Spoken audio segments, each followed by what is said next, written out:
Hello, boys and girls. Welcome to my second read aloud.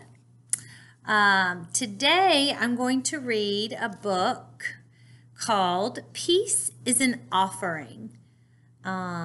This is a really good book about how we can spread peace. And I have here a dictionary, and it says peace is a period of harmony among nations when there is no war. And the second meaning is a calm, ordered condition. So when you have peace, you feel calm, you feel harmony, you feel content, are some synonyms that come to mind.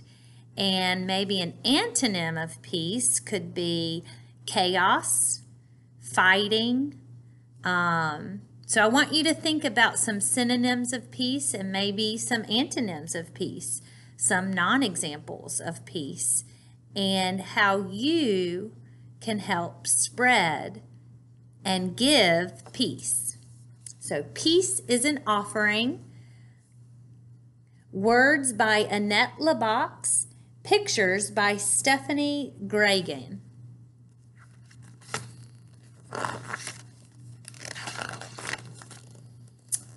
Title page, Peace is an Offering.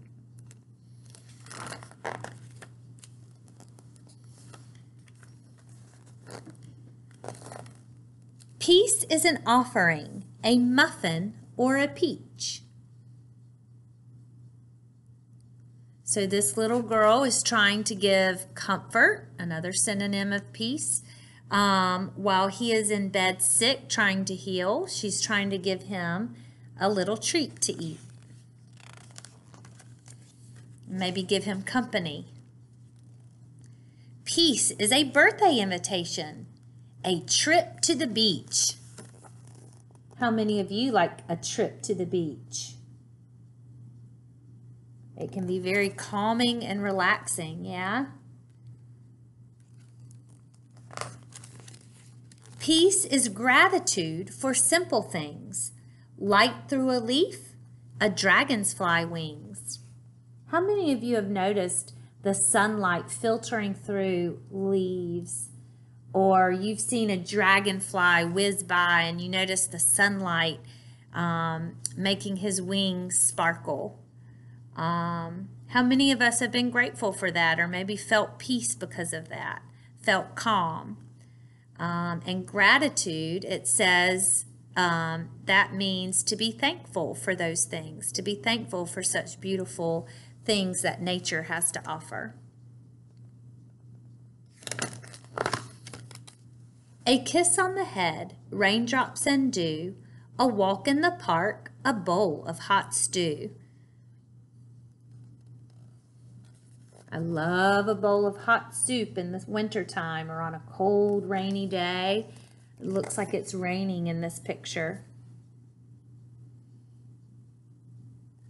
And how many of you feel more calm and at peace when your mommy or daddy come and give you a kiss on the forehead? Peace is holding on to another. Peace is the word you say to a brother.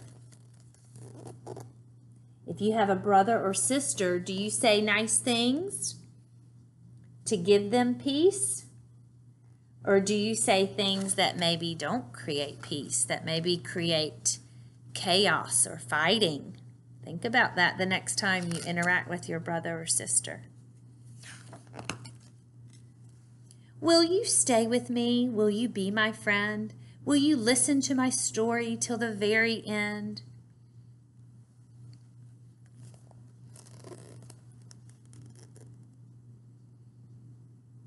I think a lot of times we take listening to one another for granted. We don't really think about how important it is. And I think it's important to listen to everybody and to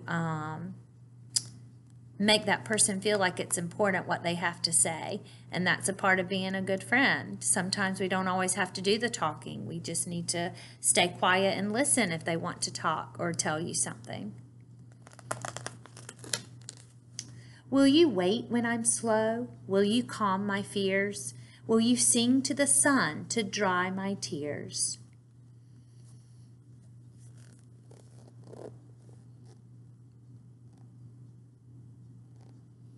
So again, it's that looking out for one another. Will you help somebody when they're in trouble? Will you comfort them when you see them upset? We can offer peace. Will you keep me company when I'm all alone? Will you give me shelter when I've lost my home? So inviting somebody into your house, maybe for dinner, or maybe meet at the park and have a play date. If you notice somebody is lonely and maybe doesn't have a lot of friends, you can offer peace by inviting them somewhere or to invite them to just hang out with you. You might find peace in a photograph or in the deep boom of a belly laugh. A belly laugh is when you laugh really hard and it just seems to come straight from the belly. I love a good old belly laugh. And how many of you have ever looked at old family photos and have found peace and comfort in old photos? Maybe it was a photo of you and your family.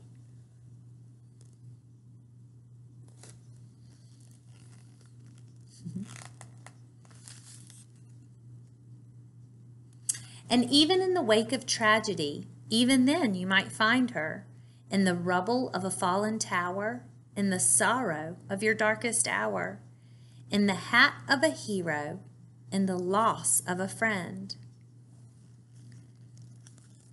So here the author starts personifying peace. The author tells us that peace is a girl by saying her. Even then you might find her, even in the wake of tragedy, even in sorrow, even in a loss of a friend. I wonder how we could find, let me rephrase that. I wonder how we could find peace in the midst of sorrow. What could you do to find peace? Or what could you do to help somebody find peace and find that comfort when they're sad, when they're in the middle of sorrow, when they've just experienced a tragedy? How could you help? Or what would you want someone to do to help you if you were in that situation?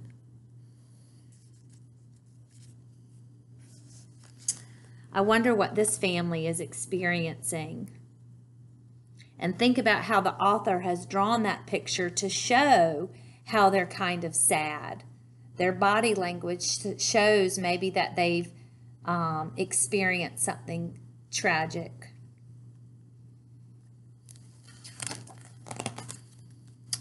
Peace is a joining, not a pulling apart. It's the courage to bear a wounded heart. So I want you to look very closely in this picture, and I want you to see somebody helping someone, somebody offering peace and comfort, a helping hand. Peace can also come from us working together. Teamwork. I know teachers talk a lot about teamwork, and it's very important that we're able to work together and to create peace among one another. As part of humans, we want to connect to people, and it's important that we're able to do that. And a part of doing that is being peaceful. It's a safe place to live. It's the freedom from fear. It's a kiss or a hug when you've lost someone dear. So again, the author is just telling us ways that we can experience peace in the midst of trouble or sadness.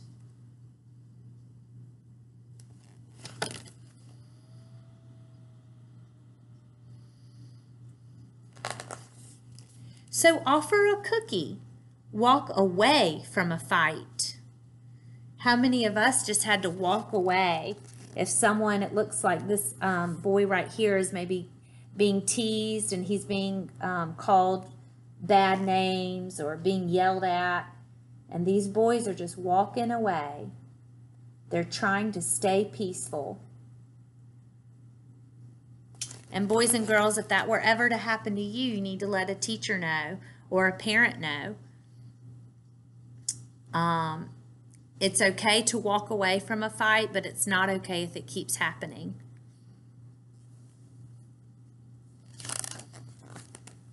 Comfort a friend through the long dark night. Sing a quiet song. How many of you like to sing? I like to sing in my car. It's not so quiet, but I like to sing in my car. That gives me peace and comfort. Catch a falling star. My children and I have gone stargazing just right outside in my backyard. You don't have to go anywhere fancy. Just get somewhere in your backyard or somewhere where there's not a whole lot of trees at nighttime and you're able to watch the stars. That's a way to create peace. It's very comforting just laying on your back watching the stars. Have you ever seen a falling star or a shooting star? I've seen a couple, but not very many. They are rare. May peace walk beside you wherever you are. Do you see peace in this picture or chaos?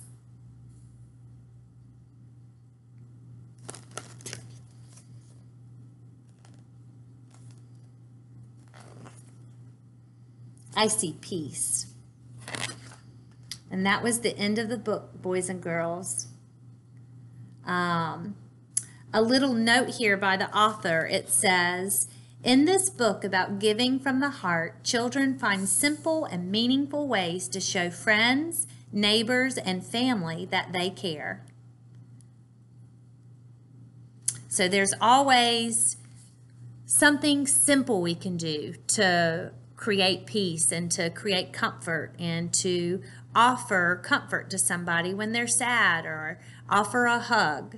It doesn't have to be expensive. It doesn't have to be intricate. It can be something simple. So just remember that peace is an offering, and we can offer that peace to whoever is around us at all times. So I hope you have enjoyed our book today, and I hope that next time we can start maybe reading a chapter book is kind of something that I have in mind. So I'll read maybe like a chapter a week. So I hope you have a good night. See you later.